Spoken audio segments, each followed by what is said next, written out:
Sadia, thank you so much for joining.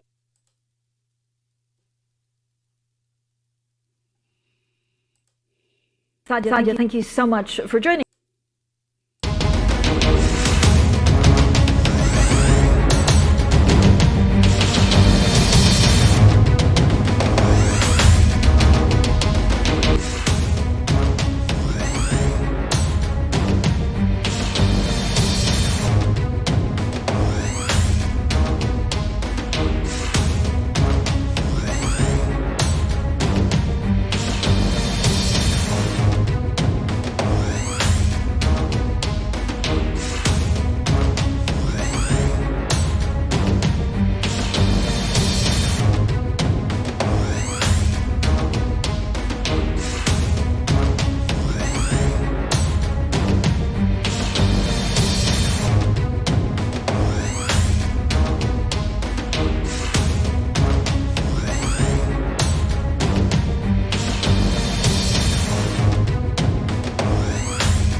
Checkpoint 1, secured. Checkpoint 2, secured. Checkpoint 3. Checkpoint 3 secured. All hands secured. Opening bunker.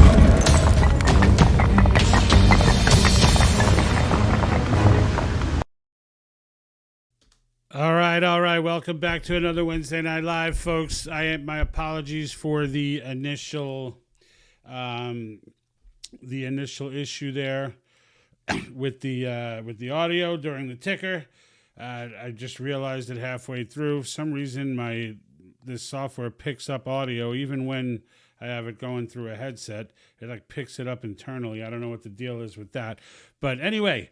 It is that time of year, folks. It's that time of year, and if you're wondering what time I'm talking about since the holidays have passed, it's the time for the creepy ones to get together, as they are all gathering in Davos for the last week or so, planning their evil plots and figuring out exactly how they're going to run us minions in the future. And they had 1,500 scientists that or experts. I'm sorry, they're not scientists necessarily. There are 1,500 experts that they got together to figure out what exactly the biggest threat to this world is right now. And I can tell you, I'll give you a hint. It's not climate change. So I'm going to get into that. And then we've got Trump smashing in Iowa. So that was pretty amazing. Not that I didn't know he was going to win, but what was more amazing to me was the fact that some 19% of Iowan caucus voters actually voted for Nikki Haley. So I don't know what's in the water out there, but these were clearly not conservatives. And if they are, they're apparently either very elderly and still clinging to the fact that the left-right argument is real, or, I don't even know how to get into that. But what I do know is that it was definitely shocking to me that she got so much. And Vivek, of course, Vivek Ramaswamy has dropped out. So, again, the question marks around this guy. People calling for him for VP. I don't know what the hell you're thinking. But, this dude needs to exist in the spotlight a little longer. We need to get a better handle on exactly what this dude is all about. He spent that whole primary basically cheerleading for Trump, and which is, if you like Trump, then you're like, oh, well, that makes me like him. But just think about that for a second. You've got someone, you could get mad that if DeSantis says something negative about Trump, you could get mad temporarily at DeSantis and whatnot, but he's got to, right? He's running against the man. You cannot, don't run then. Don't run. If you're going to run. But don't start with that stuff. So anyway, I'm going to get into both topics today. Before I get started, make sure you give me a comment on where it is that you are watching from. I always love to hear that. And as always, if you have any questions about Article 5, the Convention of States, what it's all about, anything at all, bring it up at any time. As soon as I see your your comments, I will go ahead and address the question regardless of what part of the broadcast I am on. And for that matter, for future broadcasts, I'm on every Wednesday at this time.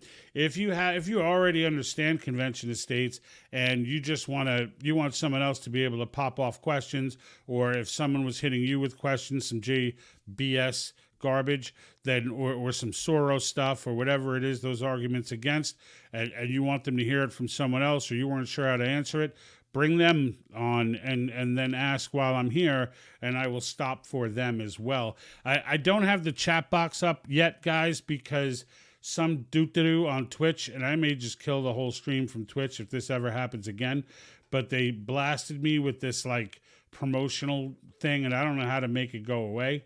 as of right now, I don't think there is a way for me to make it go away. So for the time being, I just removed the chat box. But as the chats grow, I mean, it's like an essay that they put in there. So please go in and hit me up with some comments so that I can go ahead and lift this thing off the screen and bring back the chat box. I'm definitely looking forward to doing that as well. Just a moment here while I take a look at the Rumble channel and just make sure we're good there. We are. Okay, everything seems to be, I mean, I know I scared quite a few people away initially. Actually, no, maybe the Rumble channel is not okay. At least not on my thing, it's not okay. Let's see what we got here. Nope, looks like the Rumble link is not working, so there's some more criticism for this. Still got 3 viewers, even with it not playing the video, but that's a little concerning. I'll have to address that later. No time to do it now. So if there is someone who can head over to Rumble, actually, let me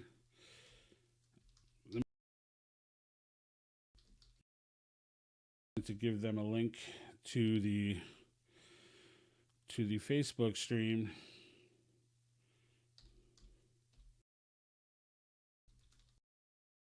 Validated that it's working everywhere else.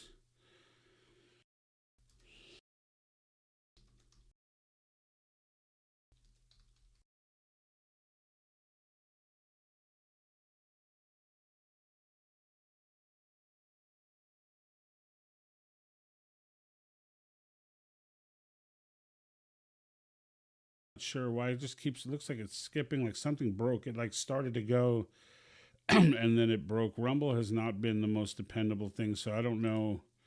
It's very possible that it was Rumble and not the software. But anyway, that's that. So let's get into this. So we've got the World Economic Forum who are getting together again in Davos. Yay. Everybody's excited for the Economic Forum, the World Economic Forum. Of course, I get up for this because I know more creepy stuff is going to come out. And they went ahead and had 1,500 people get together and report to them what they believe the greatest threat to the world is right now. Now, based on common sense and based on their past information and what they have released, you would say it has.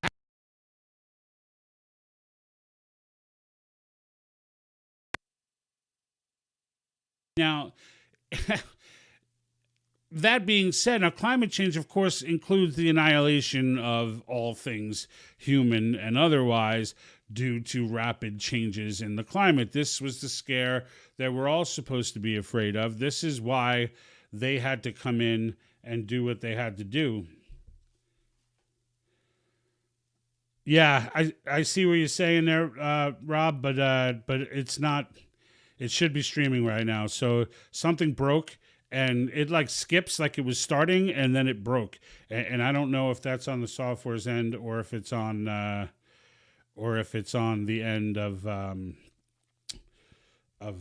my software. But I'm pretty sure it's working everywhere else. So I have to think that it's not. I have to think it's not my software, because if it broke with the software, it would break everywhere. And Rumble sometimes can be quirky like that. Let me just give another check. But yeah, it's not going to go. So I don't know what the deal is, but I put the Facebook link in there for people to jump in at any time. When you say it's not streaming, you mean not streaming on Rumble, right? I got someone saying it's not streaming, but the first comment was about Rumble.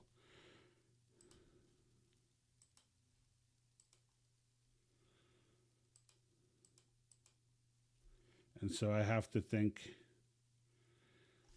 that it's talking about Rumble. So I know Rumble's not streaming. It won't be on Rumble today. That's for sure. I can't stop. I can't add Rumble on after the broadcast has begun. So Rumble will be out. But back to Trump. And I'm sorry, back to the WEF. So, they went ahead and they announced this great threat. And what is it, lo and behold? Annihilation of the world? Nope. It's, what do they call it? What a creative name. Synthetic content is what the greatest threat is. Of course, this is their inability to fully control information worldwide, and they call it disinformation, but they're now calling it synthetic content. Sadia, thank you so much for joining us. So you just released, Sadia, thank you so much for joining us. So you just released a global risk report for 2024. I have to say, it doesn't look like a happy reading. People are worried. You did shorter term, 2 years, what they worry about in 10 years. What's the most surprising thing? So in the two-year time frame, myth and disinformation, number one risk. So we put together the views of 1,500 experts, and that's what they're most worried about. Very closely followed by extreme weather, societal polarization, inflation. These are some of the topics that are top of mind. What we're thinking is when these two things come together, the economic hardship faced by many people and the rise of synthetic content, combined with going into an election year where people get to make decisions about who's going to be leading them, that together can be a very potent mix, and in particular, if some of those views start spilling over into very different perceptions of reality when it comes to health, when it comes to what people are thinking about education, what people think about specific people, who then becomes the owner of the truth. Yeah, and again, do you have a breakdown of actually this misinformation? Is it state actors? And Russia has been involved in the past in U.S. elections. So we're seeing a concern that this could become much more pervasive. To some extent, it's almost easier to track some of that state-sponsored disinformation and misinformation, but now at some point it starts spilling over and it becomes very difficult to track, especially without tracking systems, watermarking systems, and especially without the public being well educated about the risks of synthetic content, and especially when that is fake news. All right, so couple of things there. So they synthetic information, right? So here they're concerned that they're not able to fully control the narrative, which is good. This is good news, right? This is if they put that above world annihilation. So I would say they're pretty concerned about it. And Sadia is not the only. That was Sadia Zahidi, by the way. She's the managing director at the WEF, and there were multiple clips of multiple people making sure they got home the point that synthetic information or disinformation is their greatest concern. And what that means is that we're winning. Right, that means they've been unable to control the narrative. They can't stop information from getting out. And really, if you deep dive into it, it's the United States that they're worried about. She mentioned India as well, but it's the United States. India is not a problem. India is not going to get on board with them anyway. If anything, India would end up going with the BRICS countries and selling out to China. That's my take. I could be wrong, but that's my take. When they look at the two evils, right now, a lot of those countries are looking, and don't think the United States government doesn't have its share of evil. I think we all know it does, right? That's what we're trying to clean up here.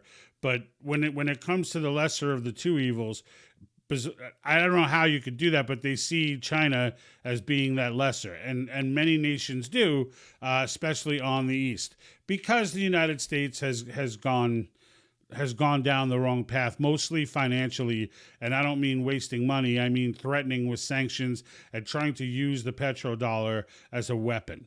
And many nations are concerned about that, and rightfully so. Many nations that we have no qualm with are concerned about it because they're looking at it like, well, if you do it to them, you could do that to us. Now, China, of course, would do the same thing, and they'll do it exponentially worse than the United States ever did because they'll just be shutting down anything free. and so, but that's not the way it's being presented, and that's not the way these people believe. But other things, you see that they brought up Russia, right? Like, well, the Russian state acting disinformation is also bad. It's like, oh my God, with the Russia stuff. Now, mind you, Russia is very much engaged in real disinformation. They've been so since the 50s. So it's not, I mean, you may have heard, AIDS was created by the CIA to kill black. Like that's something that the Soviets planted in a magazine. I believe it was a magazine. It might have been a newspaper, but I believe it was a magazine. It's a fake article that they planted there in India or in Indonesia, and just let it sit there. Now, back then there was no internet, so it took time. But they were cool with that. Like this whole process, they're totally cool waiting. But they waited until people started quoting that article, and then poof, it went on fire. And now we got people running around all over the place swearing that the CIA created AIDS. And it was something. Even though Russia has since admitted that it was a plan. It's not like this. It's not like I'm just the deep state told me. Like Gorbachev came out and admitted that this was planted by them as a part of their ideological subversion, or active measure, whatever it is that active measures that they call it themselves. But disinformation has been going on forever. Only now. Now they want control. They want control over that information, and that's where it becomes a big deal. Now, another concern that Sadia threw out there in that clip was the tracking aspect. And what the hell is a watermarking system for tracking information? Like I don't even know what that's all about. It sounds a little bit like what Nikki Haley was trying to pump, where everybody has to, use their full name when they're dealing online on social media and things like that. That's what it sounds like to me, like some way to stamp everyone's stuff so that anything that you say or do, will be watermarked and logged and put, and put away for later use if necessary. That's what it sounded like to me. But nonetheless, coming from them, it's an incredibly creepy concept. But the thing is, we're winning because when they're this worried about information, right? Because the one thing they can't do, and this is why it's taking 70 years and they still haven't toppled the United States, because they can't control the information here. They can control the universities, which they have. They control the head levels of education in lower grade levels. Yes, they have. They've got these indoctrinated folks over the past decades now, infiltrated all over the education system, all through Hollywood, all this stuff. I mean, they've got all the messaging on their side, and they still can't stop the real information from coming through. And now it's gotten to the point where it's becoming obvious that this is all created information. They own the science right now. They've got these people running around talking about all the, it's science. It's government. It's not science. The stuff that's been hit in the papers recently and all that, it's government. It's not science. It's not science. There's a lot of junk science out there right now. And because this is broadcasting to YouTube, I'm not going to get into the specifics of that, but I don't need to with this audience. So the reality of the matter is, we all know junk science when we see it. When you see reputable doctors and reputable scientists and reputable people in their field being banned and shut down from media platforms, you know that they're telling the truth. You know that. It's a given. And yeah, you should still look into it and still research it. I'm not saying trust everybody that gets banned. But at the same time, I think we've all come to learn how this game is being played. We watched the Twitter files come out. We saw exactly what the government's doing. And the lack of response to it, is bothering me a little bit. But the reality of the matter is that's all about to get rectified in 2024. When it looks to me, I can't imagine, again, God forbid an assassination attempt happens. But outside of that, they're not going to get Trump off the ballot legally. They're just not going to, it's not going to happen. And they're so scared right now that we really should take that as a compliment. And when they get together in their posh Davos, Davos town to, hobnob and rub noses and rub elbows, and their main concern, their number one concern over global annihilation, which tells you all you need to know about that, right? If they were that serious about it, it would never leave the number one spot. But this is an election year. And they did say, oh, well, down the 10-year road, then yes, it is climate change. But right now, meaning right now during this election year, and they say it. They get into, I mean, I only took a clip from her, but she says in there, like, yeah, it's an election year. What these people are going to be, they're going to use this synthetic information. And I'm like, all right, enough with the, I had to laugh when I heard synthetic, was it synthetic information? Is that what she called it? Synthetic content. That's what it was. Synthetic content. I mean, when you hear these words, it's important to understand words matter to these people, right? They do. Words matter. They always did. They matter because they matter to the mass formation process. They matter to that, ideological subversion process. The idea that you can say this but don't say that, these are all, all throughout. If you ever take a minute to just try to read through some of the WEF caca that they got going on there. I mean, it is true verbal diarrhea. They just spew out all these, they try to get people to act like this is just so far over my head. Like I can't wrap my head around this. You know what? It's best we leave it to them. And really, in reality, it's just gobbledygook. It's just a lot of big fancy words that they're trying to put together to circularly speak in a way that says absolutely nothing in the end. It just says absolutely nothing in the end. And that's their way. But mixed in with that gobbledygook, so they'll give you like 5 paragraphs of nonsensical circular verbal diarrhea, and then right in there, they'll start suggesting some of the things, and then they'll go back to the verbal diarrhea again, and they'll start suggesting some of the things, and you really got to sift through it, and there's a lot of it, okay? There's a lot of it. What could have been said on a page is like 30 or 40 pages, and that's intentional.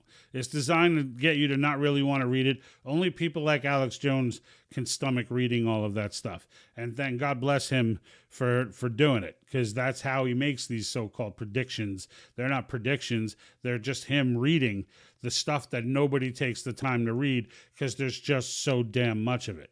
And it's written in such a bizarre way that it's that it's designed to confuse. It's designed to confuse and frustrate and get people to just turn off, so that's that, right? But then I want to get into this, and comment if you got opinions on this WEF piece. What do you think about the idea that, the number one concern to the WEF is synthetic content or disinformation? Like, and if you see it the same way I do or not. I mean, I see it as, they're upset right now because they can't control information. And I'm telling you, it's the United States that's killing that.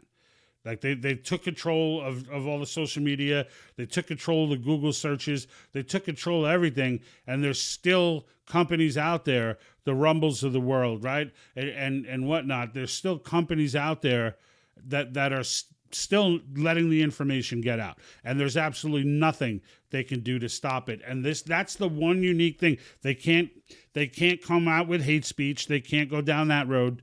Like, they literally cannot stop speech in the United States. In Britain and some of the other European countries, right, our allies, in these nations, they can do it. They pass hate speech laws. Ireland is now proposing a hate speech law. And of course, the problem with it, as we all know, is who determines what's hate speech, right? And that's their method of controlling speech. But that method is ineffective here. It's ineffective. Like a court, even if a court wanted to rule positively for a hate speech law, you couldn't create the hate speech law for them to rule positively on. It's just, you can't do it. It'll get challenged immediately and it'll be shot down. And God bless the founders for making sure that was the case, which is also, by the way, one of the big differences between our constitutional republic and a democracy. One of my biggest, if you've ever watched this broadcast, you must have heard me say, it drives me insane every time it happens. It's just one of those things that it's just, I can't. Every time I hear it, I was scrolling through my feed on X. And don't forget to follow me on X, folks. I'm trying to I just started paying attention to X about a month ago, and I do want to try and get that following up. So if you have a moment, I would greatly appreciate it. Hit me up. I'll follow you back so we can stay in communication. And then, it gives us a better link to each other. Just getting used to that platform. I've been posting recently, but I do want to get that following up because ultimately, that to me is going to be the greatest free speech platform that there is. Ultimately, I think that is, and Musk is going to have to make some changes to how it works and all that stuff. But that being said, in the end, I think it's going to be the way to go. So give me a follow over there. I would appreciate it. But yeah, let me know. Let me know what you guys think. I usually get. I'm losing a lot of viewers tonight because of Rumble, which really sucks. But there's not a lot I could do about it. It's just in this never-ending loop of coming. But it still shows 4 viewers, but I don't know. Maybe they're hopeful. They think it's going to happen. I put in the comments that it won't happen, but we'll see what happens. I had another clip here from a Carolina Clint. She also, now this one is a special one because she doesn't even technically have a title with the WEF. But she is on their website. Her biography's on their website. And I'm going to play her clip real quick before I move on to the primary discussion because I just want to make sure I get all of this out.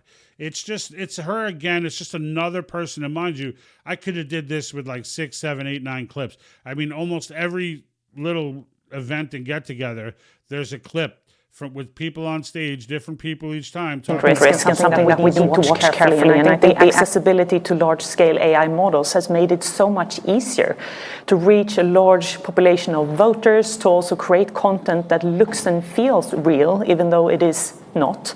And I think it is the reason that we see disinformation and misinformation being ranked as the top risk short term. Because I think there's a level of awareness, but I'm not really sure we know how to get our arms around this and how to combat it.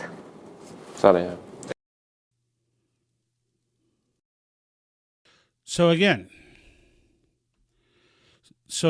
they're there making the claims that they're scared, that they're scared of this information. So it's, if anything else, put it to, take it as a win and know that we're winning, right? So they know they're scared. And they're having these conversations because they're scared. And there's nothing that they can do about it. They're never going to own the message. All right. So let's get on to Trump. So Trump wins. He's 50% plus. My brother calls me, says, man, that wasn't as good as I thought it was going to be. I'm like, what? Like taking 50% of the Iowa caucus. Like, I don't, not that I saw one before, but if I needed any reassurance that there was no way Trump was losing this election, I just got it. Now, Vivek just dropped out. He was just like, let me just go back to Uncle Trump. And I think, Vivek, I love what he says. It drives me insane that he never once to me came off like he was trying to win an election. And so for that, I've always been greatly bothered by Vivek. Some people are like, oh, well, he's a WEF guy. Like, that's all nonsense, that stuff. They pick their young leaders. He doesn't pick that. It's not like he applied for it. They did that. So it's a different thing. But when it comes to Trump, he's always, and now like he's already come out and endorsed. He's got to endorse Trump. Anyone who drops out is going to endorse Trump. But like, the whole relationship, I don't know, maybe you guys see it different. I find it to be disturbing the whole way long. Like, how do you not criticize your opponent when you're in a primary? It just makes no sense to me. All right. And let me know, guys, if you're seeing my audio diluted or off sync, because it looks like it is to me, and it's really distracting. I keep seeing this thing take off or keep going after I'm done talking, and I'm like, what the heck is going on? But that happens from time to time. So if it does, let me know. But getting back to Vivek, and then you've got DeSantis, who came in second, which despite the polls, you knew he would. You knew DeSantis was coming in second. He's the only choice. If Trump is not a choice, DeSantis is the only choice. There is no Nikki Haley. There's none of that. There's none of that. So there's DeSantis now. Now, how long does he stay in?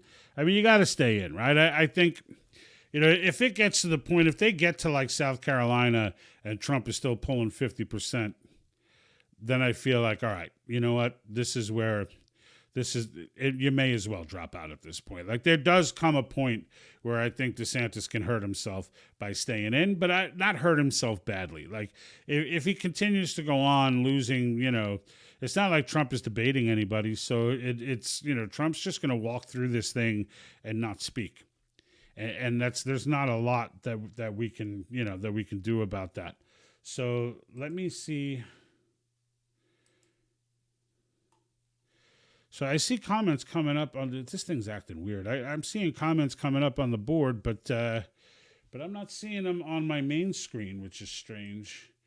But hey, whatever. I see we got Mern out there. What's up, Mern? How you doing? Like your shirt? Where can you get one? Yes, the link is in the description. You can get these shirts on my in my Etsy store. There is a link to it from my main page, but there's also a link in the description of this particular video. We've got the Yuri was right, and a bunch of cool ones. Once you see, you cannot unsee, etc. Mern also says they're redefining words and people don't realize what exactly is happening. That is correct. We have to be on our A game at all times. Yeah, the language matters, folks. We should just listen to the words that they're using. And don't let them get you into the habit of using the wrong words as well, such as, even Trump, they all do it. Everybody does it. They call this a democracy. We're going to save our democracy. They want to attack our democracy. They want to do this to our democracy. Every time you hear that, it's our obligation to speak up and say no. This is not a democracy. I don't care if it's just casually spoken. We still need to speak up and be like, this is a constitutional republic. This is not a democracy. It was designed to avoid becoming a democracy. It is not similar. They are not almost the same. They are not, well, it's 6-1 and none of that. It's specifically designed to not be that, and don't let it become that. Okay? So, because that's a big deal. And I don't want to, I bring it up wherever I am, whenever I hear it. I was saying earlier, I was watching X, and there's this like dude in a rainbow outfit, like screaming about how we're hurting children because we don't give them hormone blood. And it might have been a spoof. I've seen a few people do that, go into these board meetings and things, and then start, yapping off and just trying to show how insane all of this stuff actually is. And so if that's the case, oh wait, I got a refresh button. All right, so if that's the case, then it is what it is. But nonetheless, he's standing there and he's talking and he's yapping, and then he's like, something about our democracy, and immediately that's all I heard. I'm listening to this guy yap about his liberal garbage, and then I immediately get friggin' set off because of this democracy claim. So, but that's because words matter. They kept pumping the word democracy, and as generation after generation just grew up hearing democracy, it's not a democracy. And it's incredibly important that we understand, why it's not a democracy and what the differences are, etc. And if there's somebody watching right now that doesn't understand the difference, let me know in the chat, and I will make it a point to let you know. But otherwise, I'm going to move on. So, we've got, and now Nikki Haley, right? She's going into New Hampshire, which is the one that she, for some reason, I don't know how this woman has traction anywhere, but apparently New Hampshire was like the one place where she had a shot at being number 2. And so she's going to go in there. If she takes number 2 there, I will fall out of my chair. I mean, for the love of God, I don't know what kind of conservative, constitutional conservative, a moderate conservative, whatever kind of conservative you are. How do you support funding Ukraine? Like, how do you do that? How do you support funding? She clearly said it. Like she's clearly she's and unapologetically pro funding Ukraine. I mean, mentally, this woman is living in a place that is far from the conservative mindset. It's just stunning to me but it is. And so Nikki Haley will, let's say she goes in and she takes second in New Hampshire. You know, what does that mean? Like, what does that mean if she takes second in New Hampshire? Like, nothing, right? Nothing, because Trump is icing this thing anyway. But what it does mean, and what it tells me, and what I'm thinking, and Vivek actually said something like this, is that they're trying to set up the number 2 candidate so that when they finally do whatever the hell it is they plan to do to Trump, that person can take over and they can get back into office.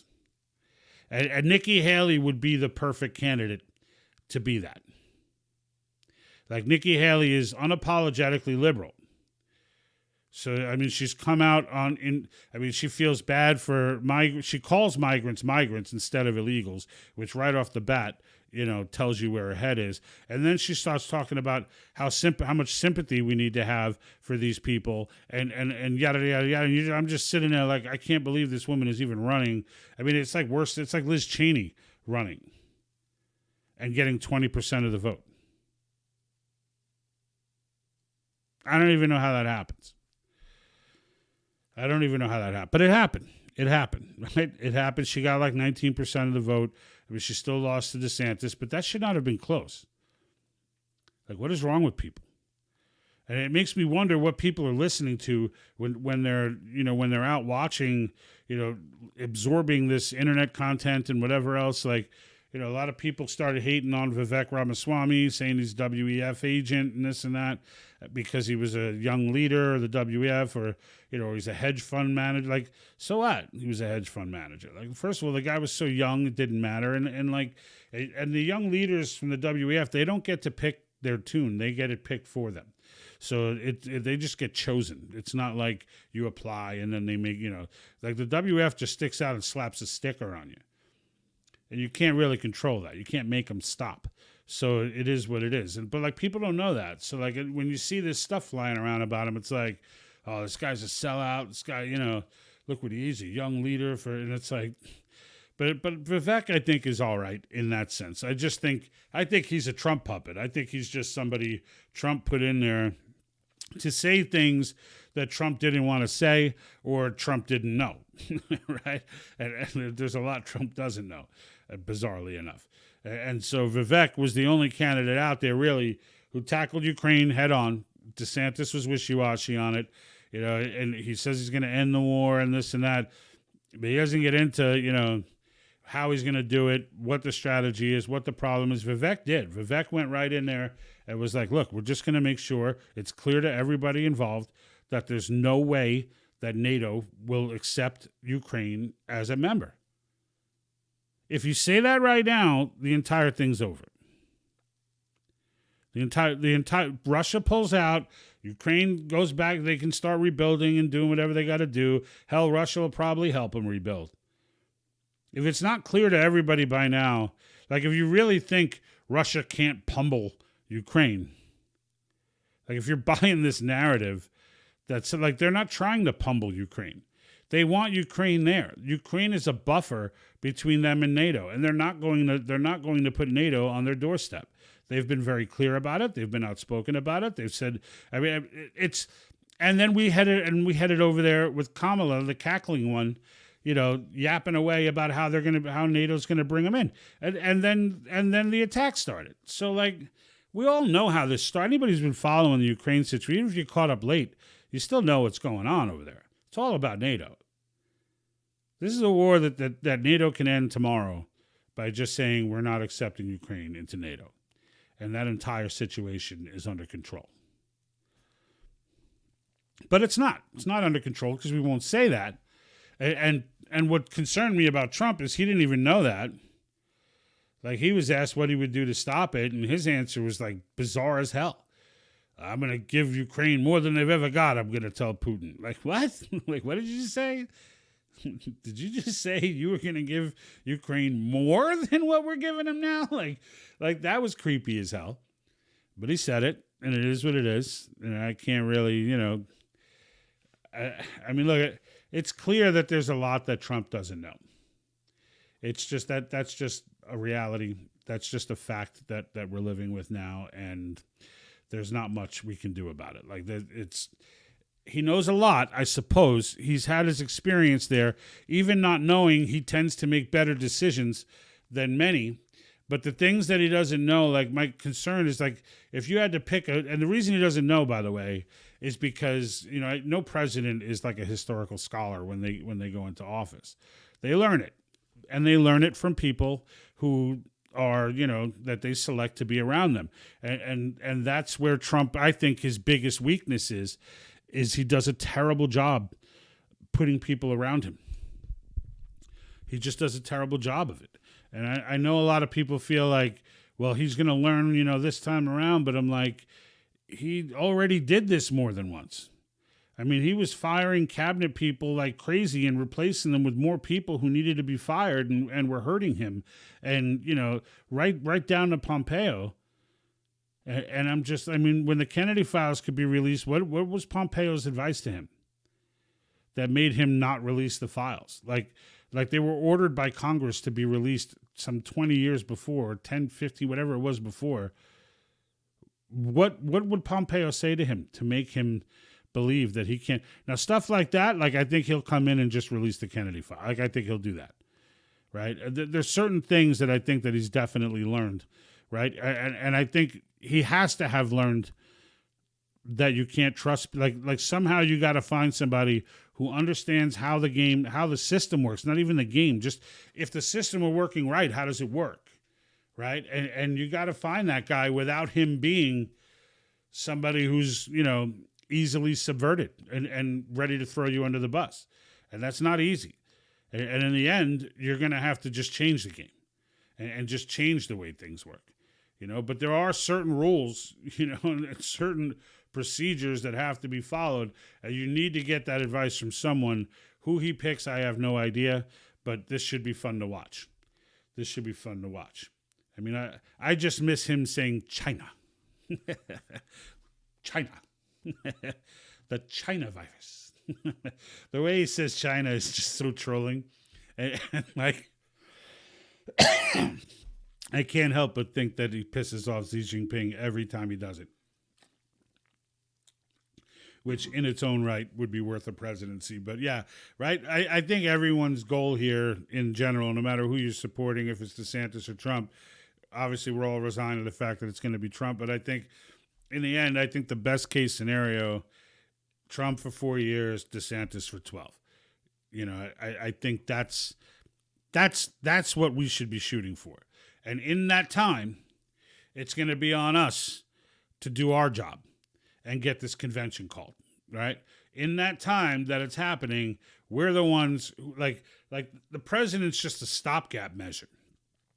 The president's just somebody who's going to be there, get the border, help get the border under, enforce the laws that are on the books, right? So a president can immediately get the border situation under control because those laws are already on the books. So get the border under control, work out whatever you got to work out, with NATO, start dealing with China, right? Deal with some of the foreign threats. There's a lot that could be done there by a president. But in the end, the real game-changing stuff domestically has to be done by us. And that's through an Article 5 convention. There's no other way. There's no other way. And I'm excited for this year. I mean, Iowa just came through with the caucuses, but they're also one of the states that we're looking at to become number 20. At least the regional director over there, I heard her in a podcast they were doing with the Convention of States YouTube channel, and she felt good about them going in early. So that's huge. Right? Because you get number 20, now you start the year off with that momentum, right? So last year, we came close. We got Kansas in both houses, but then they came up with some weird rule that only for an Article 5 convention resolution, you need a supermajority. And it was like, what? But whatever. We dealt with that. The year before, though, we had 4 pop off almost in a matter of a month and a half. We had 4 pop off, 4 that we've been trying to get for a long time. So, how they come and what kind of spurts they come in, New Hampshire is looking really good this year. There's a lot. Pennsylvania can be on the board this year. There's quite a few that we can add on this year. And as the more they add on, the more momentum it gives for other legislatures to stop and realize this is where the country's headed. That the states are finally ready to wield their power, and that there's a path.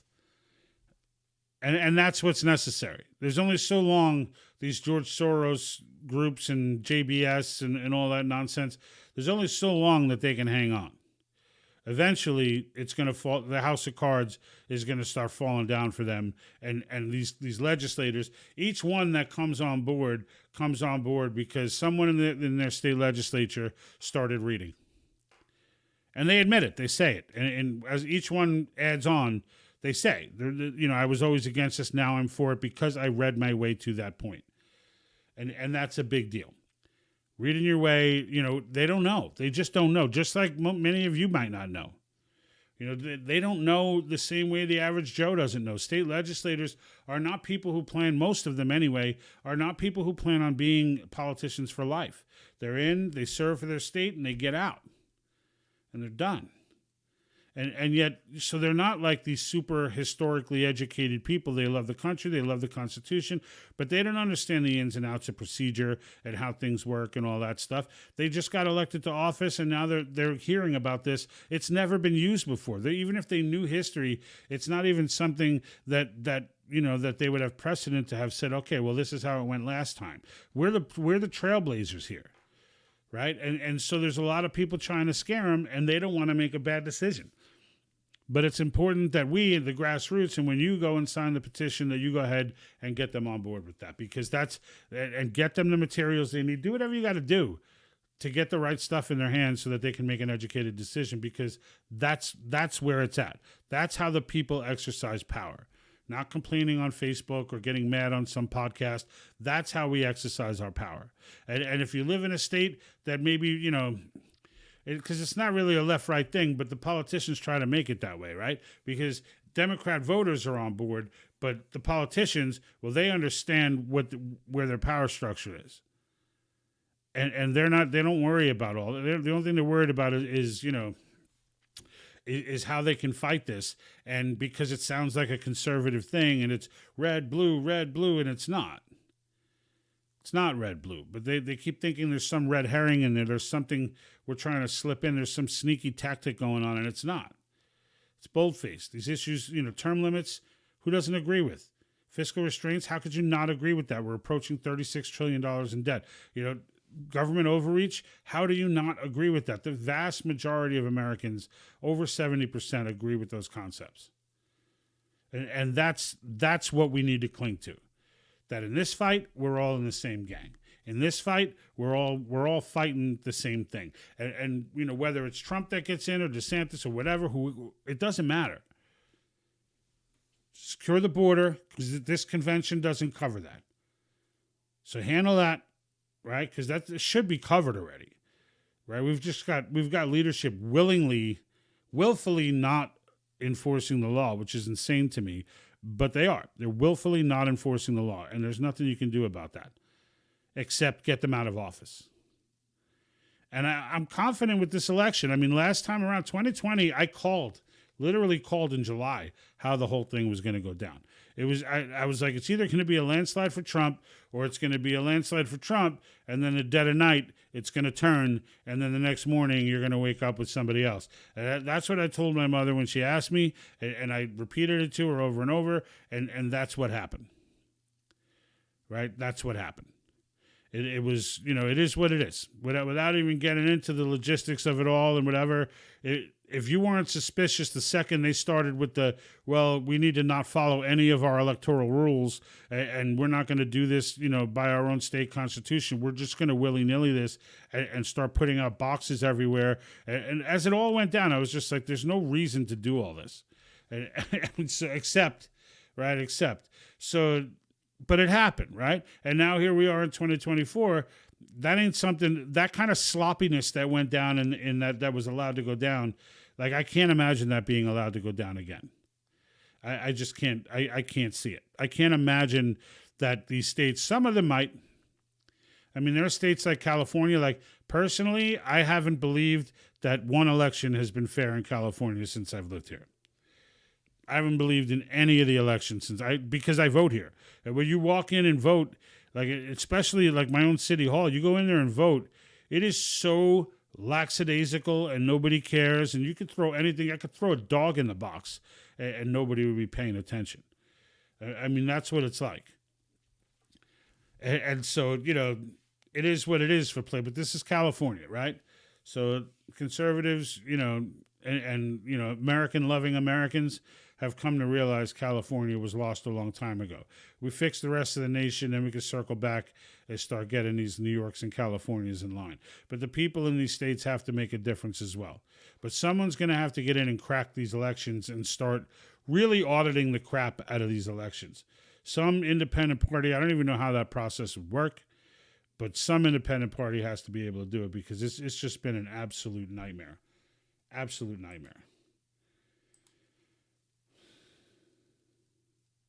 Sorry, folks. I'm just trying to use this chat refresh, but it is not giving me... I mean, all I've got is a handful of comments from Facebook. Everything that Mern's been churning out here on YouTube is not showing up in my main feed. So if I don't... If you guys are commenting and I'm not getting it, my apologies. There's clearly something going off with my software right now. And the link to Rumble broke, and maybe it is my software that broke that now that all these other issues are happening. So we'll see. My audio might be out of sync right now. I don't even know. It looks like it from my end, but again, you know, not sure. I could just be getting hacked by the deep state all the damn time, and that's why these things happen to me. They just want me to get frustrated and quit, but that won't happen. That will not happen. All right. So that being said, folks, again, leave in the comments where you're watching from. I definitely like to see that. And then, you know, with respect to your opinion as far as the WEF and what we talked about earlier, as far as the synthetic content and the fact that they're so concerned that they can't control your speech, how do you see that? I see it as a win. I think that that's a definite win. Some might see it as being creepy because they're going to double up their efforts. They're talking about things like watermarking information, like we don't even know what the hell that means. But, you know, but again, I see it as a win.